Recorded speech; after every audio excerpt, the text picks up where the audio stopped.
കേരളത്തിൽ ശിശുമരണ നിരക്ക് ഉയരുന്നു. ദേശീയ സ്റ്റാറ്റിക്കൽ റിപ്പോർട്ടിനെ സംസ്ഥാനത്ത് ശിശുമരണ നിരക്ക് 5-ൽ നിന്നും 8-ലേക്ക് ഉയർന്നു. നവജാത ശിശുക്കളുടെ മരണനിരക്കിലെ മാറ്റം ഗൗരവത്തോടെ പരിശോധിക്കണം എന്നാണ് വിദഗ്ധർ പറയുന്നത്. വാക്സിനേഷനോടുള്ള വിമുഖതയും അശാസ്ത്രീയ രീതികൾ പിന്തുടരുന്നതും സൂചിക ഉയരാൻ കാരണമായിട്ടുണ്ടെന്നാണ് നിഗമനം. ശിശുമരണ നിരക്ക് അമേരിക്കയേക്കാൾ കുറവെന്നായിരുന്നു കഴിഞ്ഞ കുറേ വർഷങ്ങളായി സംസ്ഥാനം ഉയർത്തിക്കാട്ടുന്ന ആരോഗ്യ നേട്ടം. എന്നാൽ ഏറ്റവും ഒടുവിൽ പുറത്തുവന്ന sample registration system statistical report പ്രകാരം സംസ്ഥാനത്തിന്റെ ശിശുമരണ നിരക്ക് 5-ൽ നിന്ന് 8-ലേക്ക് ഉയർന്നു. 1000 കുഞ്ഞുങ്ങൾ ജനിക്കുമ്പോൾ 8 കുഞ്ഞുങ്ങൾ മരിക്കുന്നു. 1 വയസ്സാകുന്നതിന് മുമ്പുള്ള കണക്കാണ് പരിഗണിക്കുന്നത്. ദീർഘകാലത്തെ അതിതീവ്ര പരിശ്രമങ്ങൾക്കൊടുവിലാണ് സംസ്ഥാനത്തെ ശിശുമരണ നിരക്ക് 2 അക്കത്തിൽ നിന്ന് 1 അക്കത്തിലേക്ക് താഴ്ത്തിയത്. 1970-കളിൽ 58 ആയിരുന്നു സൂചിക.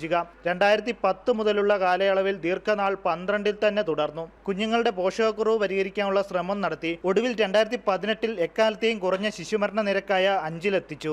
ആ കണക്കാണ് വീണ്ടും ഉയരുന്നത്.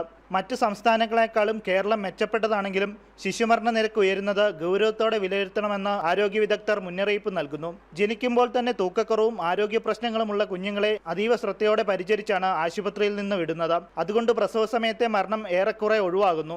ആശുപത്രി വിട്ട ശേഷം പലപ്പോഴും ഈ അതീവ ശ്രദ്ധ പാളുന്നു. പ്രതിരോധ മരുന്ന് വിതരണത്തിൽ പോരായ്മയുണ്ടോ എന്നും പരിശോധിക്കണമെന്ന് അഭിപ്രായമുണ്ട്. വാക്സിനേഷനോടുള്ള വിമുഖതയും വിരുദ്ധതയും ഒക്കെ തിരിച്ചടിയാകുമെന്നാണ് വിലയിരുത്തൽ. വീട്ടിലെ പ്രസവം, അക്യൂപഞ്ചർ പ്രസവം പോലുള്ള അശാസ്ത്രീയ രീതികളും ശിശുമരണ നിരക്ക് വർദ്ധിക്കാൻ കാരണമാകുന്നുണ്ടെന്നും വിദഗ്ധർ ചൂണ്ടിക്കാട്ടുന്നു. ജനം, തിരുവനന്തപുരം.